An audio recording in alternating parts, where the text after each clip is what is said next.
लड़की देखे गई रहे। अब पता ना उनका कैसे कैसे देखले जाके वहाँ। अब लड़की कैसे भाई वो लड़का खुद अपना मुंह से सुना होता। अच्छा ना बुझाई रहा उनका चाचा के। हाँ हाँ हाँ,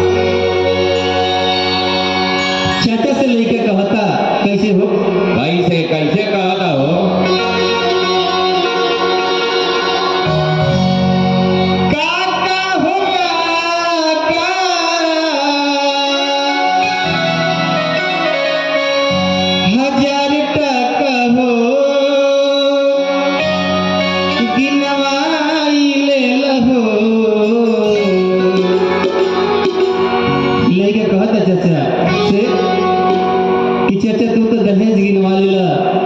दहेज के चक्कर में कैसे लड़की से हमारा शादी करा दिला। ई बात बा। काका हो काका 1000 टका हो गिनवाई ले लहो। छोट दुल्हा के मोट कनिया लियाई दे लहो। छोट दुल्हा के मोट कनिया लियाई दे लहो।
भी है।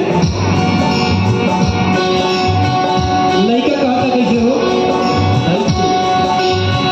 कनिया के नाक से बहेला पोता, कनिया के नाक से बहेला पोता, उहे हाथ शाम देवे घर भर के आता, उहे हाथ शाम देवे घर भर के आता। एक काकाई कहिए के बदला हमरा से सधैला हो,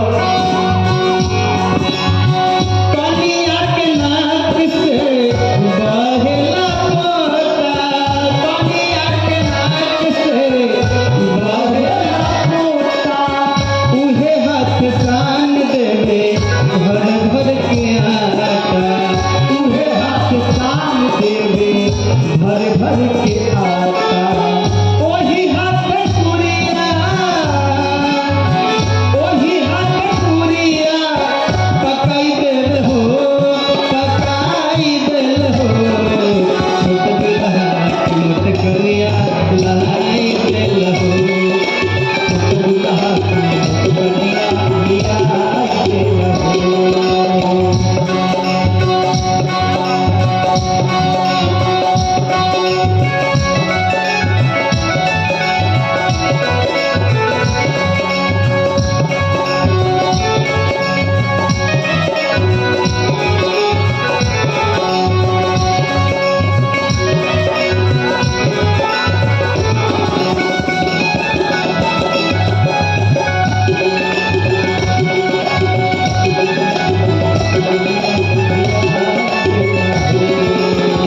लड़का कहता मंटू भैया, किशन भैया, कैसे कहता हो,